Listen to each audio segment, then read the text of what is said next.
peace to all my gods and goddesses and all righteous families of the earth. Said lately I've been kind of shortening these videos, and then as well I've been getting I've been speaking on current topics and news, celebrity gossip, not something that I always do, because there's been some topics I wanted to speak on, some very deep topics. But sometimes when I do current news and events, it's something that I always learn from it.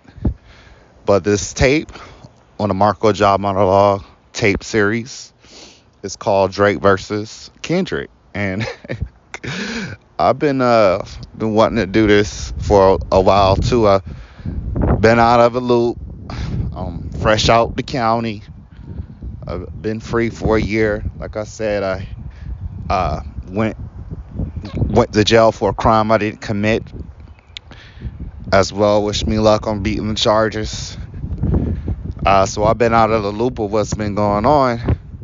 But while I was in jail, I get out and see that Kendrick and Drake was passing diss tracks back and forth, back to back, like days apart. And I was like, whoa, what's going on? And I just wanted to get my take. Me, like, I used to be a big fan of hip hop music. I'm not really like into the music anymore, but I do feel like, it was a very interesting point in what's been going on in rap music today. Lately, rap music has been saturated. It's been boring.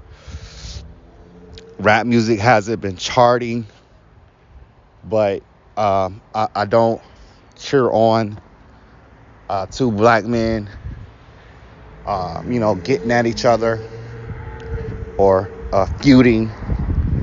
I encourage unity in all of the African diaspora. But in hip-hop, it is what it is. It's a part of hip-hop, battling. It's a sport. But we'll get into it, man.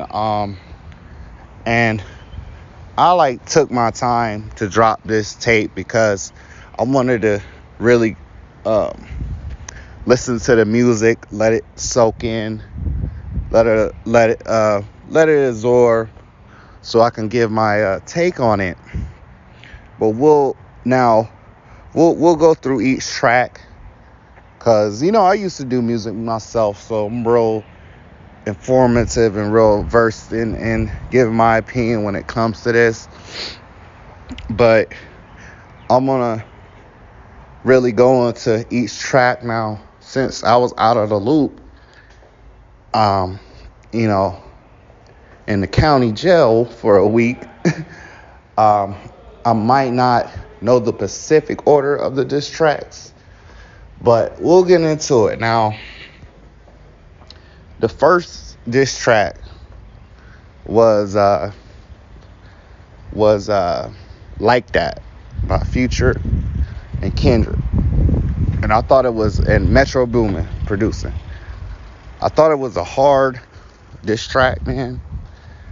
A hard song, nice club banger, nice song that you drive to. You can turn up the music while you whipping in the car. But Kendrick's execution, delivery, rhymes, it was nice. It wasn't the longest verse. The verse was probably maybe like 20, 30 bars. But, it was one verse. But when he said, fuck the big three, it's just big me, I really felt like it was a more of a Drake dish, even though he mentioned J.Cole as the big three, but it was more of a Drake diss, because he said that he's Prince, and Prince outlived Mike Jack, and saying that he gonna, this ain't for all the dolls, he'll make a pet cemetery. So that's why I thought, now that's why I thought that Drake was eager to respond.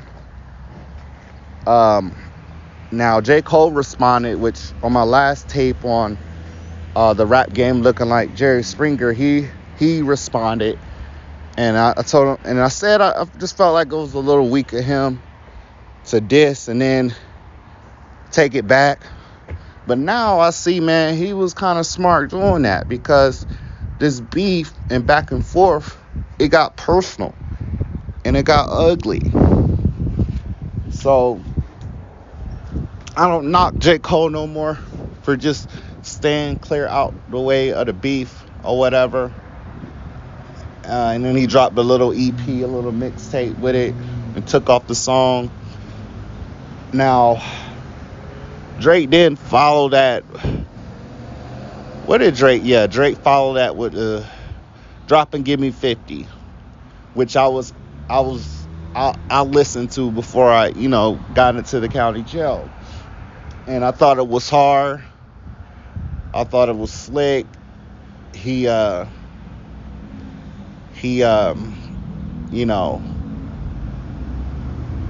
beat was hard.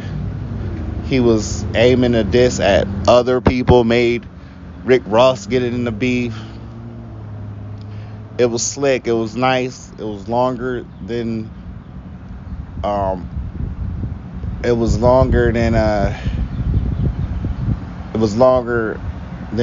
Kendrick's verse on Like That.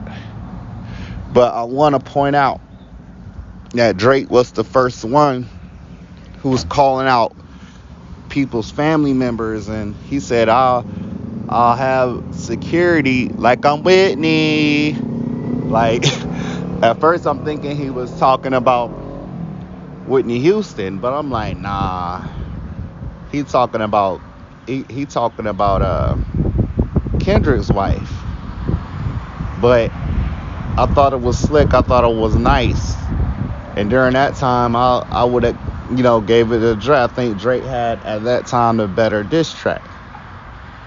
So then Kendrick, I was on the outside when he dropped Euphoria, which was, because a lot of these diss tracks back and forth, Kendrick, because I like the fact that it was like 5, 6, 7 minutes long. Like these days, like people in rap they'll make a track that's like 2, 3 minutes. No, not even 3 minutes, like 2.5 minutes long. So I'm glad that it was a nice thing to see with the lyrical exercise that was going on between Kendrick Lamar and Drake. But I would say Drake was the first one that really started talking about people's family and wives, and he brought up Whitney on them Drop and Give Me 50. So then Kendrick came with the Euphoria, which it seemed like that it was clever, the Euphoria. It seemed like Kendrick wasn't even really trying at all. But the rhymes and the way he structured the song was hard. It was comical. It felt like he wasn't even taking it serious. It was jabs of Drake being a culture vulture. Him saying he don't want him to say the N-word. Saying how lame and corny he was. And then at the latter part of the song, he said, that he don't even raise his son, which that was, you gotta point that out. That's when, when Drake said something about his wife, he said something about his son, saying that Drake don't raise his kids. But I thought Euphoria and the dropping Give Me 50 was on a equal playing field. But I thought Euphoria was a little more clever and more comical. That's what I really think. Now, after that,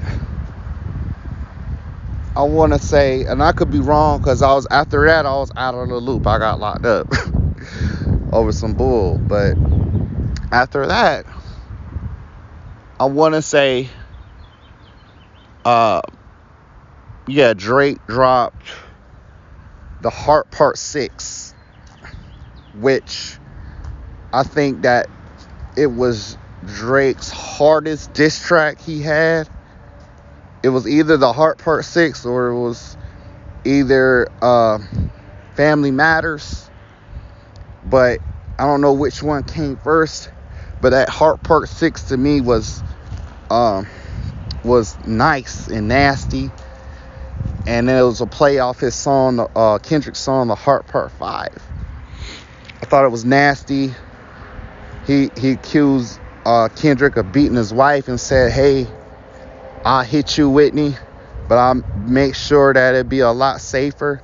Then he said that he beat up on Whitney, and I guess it was self-defense because she bigger than you.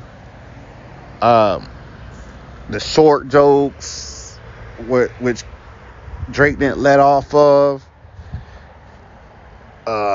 Him saying that, you're all black this and black that, but got a mixed queen and shit like that. It was just nasty.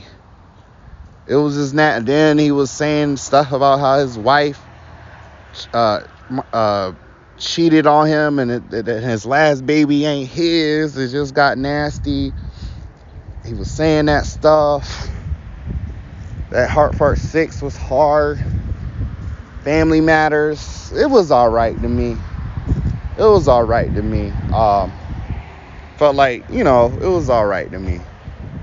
But I'll say, once I start listening to Kendrick's diss tracks, and I'm not going to make this video too long, I'll say what made me feel like Kendrick won the beef was, I love that Meet the Grams, where the first verse he talks to Drake's son, his baby mama, his mother, maybe his dad, and then he talks to Drake himself, which he accused him of not raising his kids, accused him of being a pedophile, accusing him of being a Percocet addict and a trick, and just assassinated his character, man. And regardless if the pedophile rumors are true, but it's always kind of heard rumors of Drake not messing with young girls but befriending young girls. That rumor has way past been out. But I think, man, to me, my personal opinion, that Meet the Grams, I think everybody liked that song, Not Like Us, which they got the most popular streams, and that was the most popular diss track. I thought that diss track, I thought it was nice. I like the beat. I like the West Coast DJ Mustard production. But it was just, to me, I just think Kendrick was just being a little immature, a little goofy and playful, but the bars, the rhyme schemes, and the way he was just dancing on that track with his flow, it was nice. But I like Euphoria and the Meet the Grams a lot better and like that. But everybody liked the, Not Like Us. Everybody liked that one. I thought it was the rhymes was, but I thought that Meet the Grams was a lot more personal. But I would say Drake was the one that made it personal. Now, when he went on dropping, giving 50, he mentioned Whitney. He started mentioning family members first. Now, who won, I would say Kendrick won by a landslide.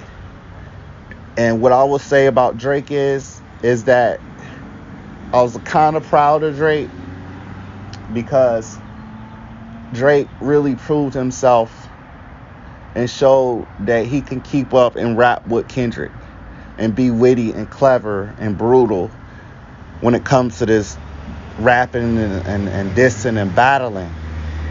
But I think Kendrick won by a landslide. Drake has some hard diss tracks too.